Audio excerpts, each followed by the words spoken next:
A gunshot in the middle of the night shattered the quiet in Lexington, South Carolina. Inside the bedroom of a seemingly ordinary couple, 55-year-old Michael Bryan lay lifeless, a rifle resting by his side. His wife, Kimberly Fletcher Grow, made a desperate call to 911, her voice trembling as she claimed it was a tragic accident.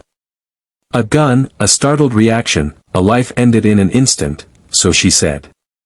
But the story Kimberly told would only scratch the surface. Questions began to pile up as investigators walked through the crime scene. Something about the details didn't add up. Michael Bryan's death was anything but straightforward. And as they dug deeper, every layer of this case revealed new, chilling secrets: a wife's suspicious internet searches, unexplained traces of poison, and a $500,000 life insurance policy hanging over the entire ordeal. Michael's closest family didn't believe his death was an accident, and neither did the investigators. What started as a tragic report of a husband accidentally shot in bed quickly unraveled into something far more complex, a tangled web of deceit, greed, and calculated moves. Who was Kimberly Grow? A devoted wife caught in an unfortunate moment, or someone capable of much, much more? Tonight, we step into a case that shook a small town and left even seasoned detectives questioning how far someone would go to escape their reality. Was this the perfect crime, until it wasn't?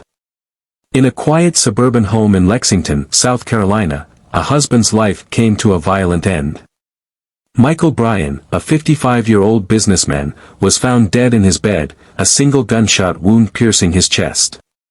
His wife, Kimberly Fletcher Grow, stood at the center of it all, tearfully telling investigators it was a tragic accident, a gun left on the bed, a sudden movement, and a life taken in an instant. But something about Kimberly's story didn't sit right with detectives. The scene was too neat, the details too convenient.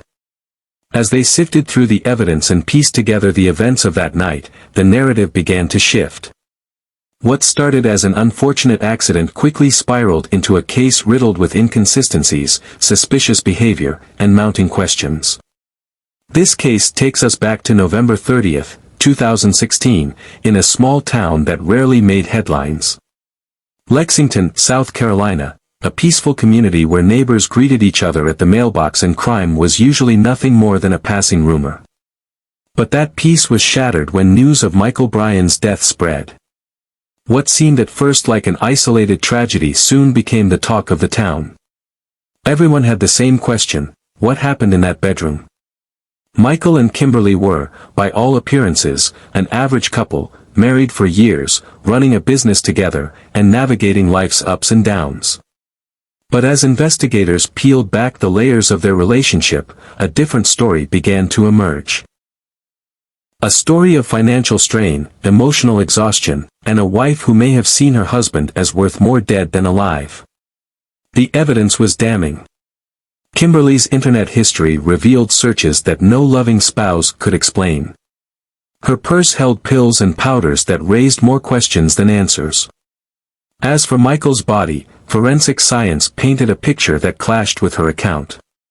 Every piece of evidence pointed to a plan, a calculated and deliberate act.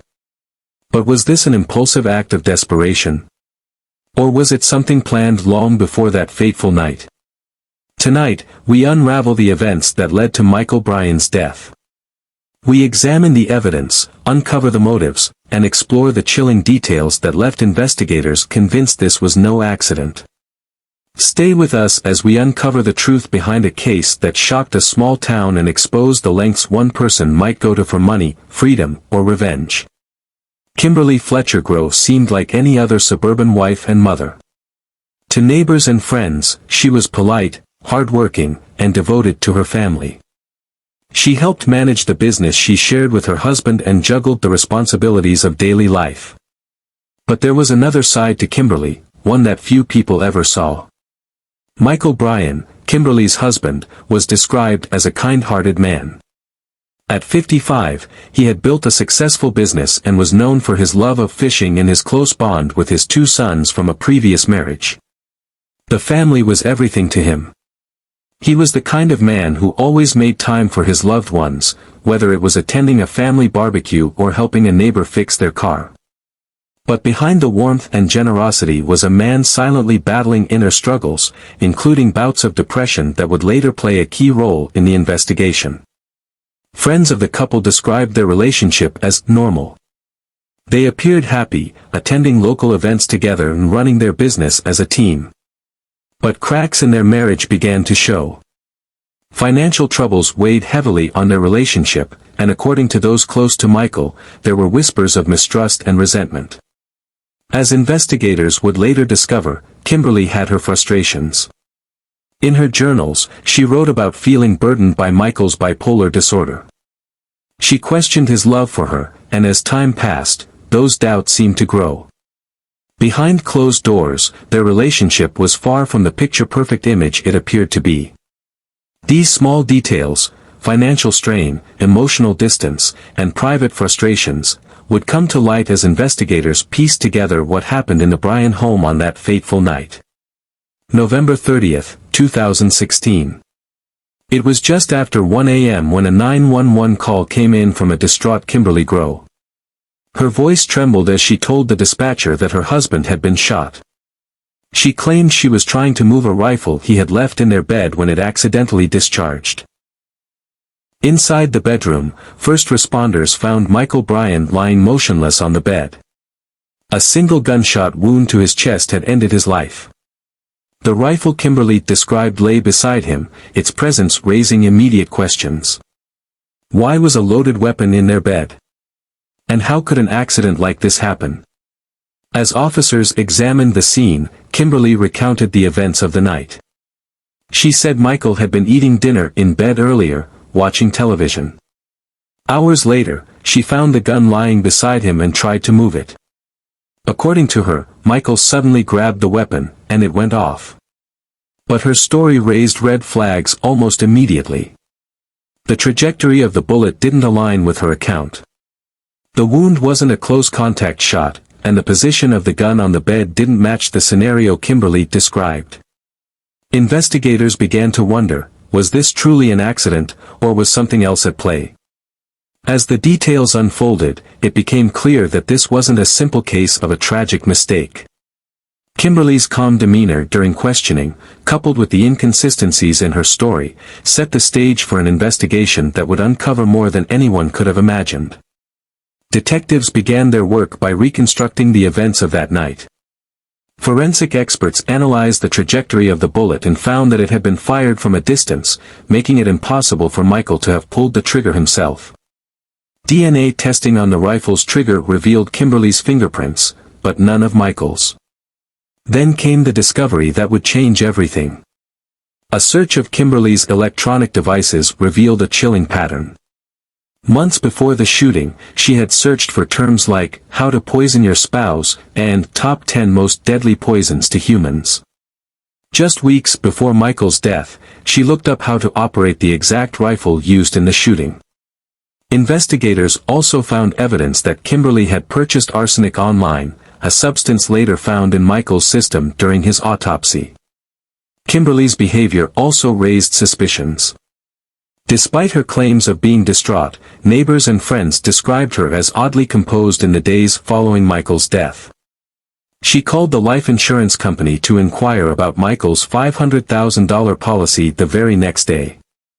And during interviews, her story seemed rehearsed, with small details shifting each time she retold it. The pieces of the puzzle were coming together.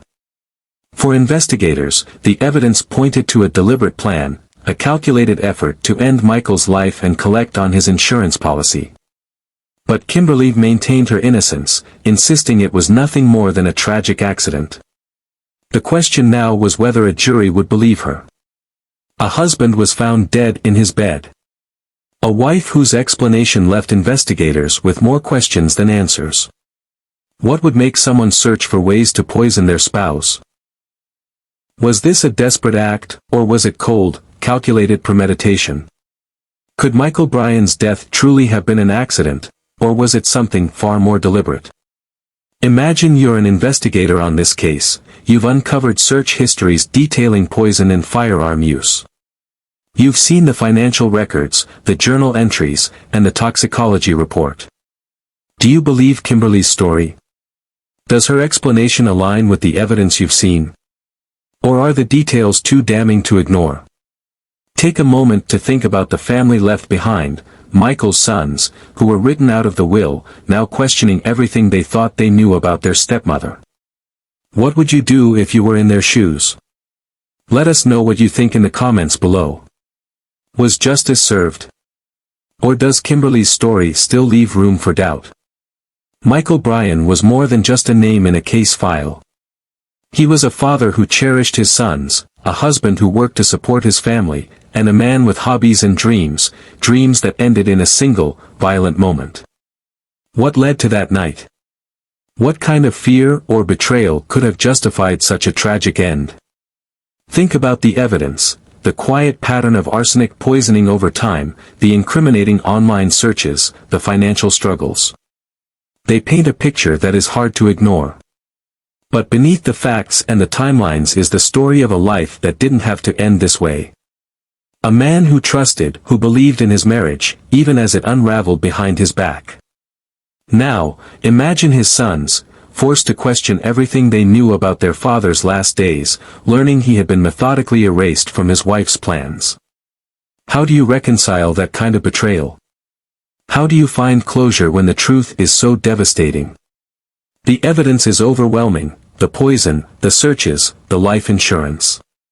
But at its heart, this isn't just about what Kimberly did, it's about what was lost. A life, a family, trust.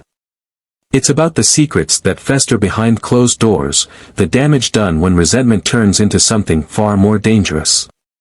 And as we reflect on this case, one question lingers: could this tragedy have been prevented? Could a man's life have been saved if someone had recognized the signs sooner? Michael Bryan's tragic death leaves us with questions that linger long after the case has closed. Kimberly Fletcher Grow pleaded guilty to voluntary manslaughter for her husband's death and received a 30-year jail term.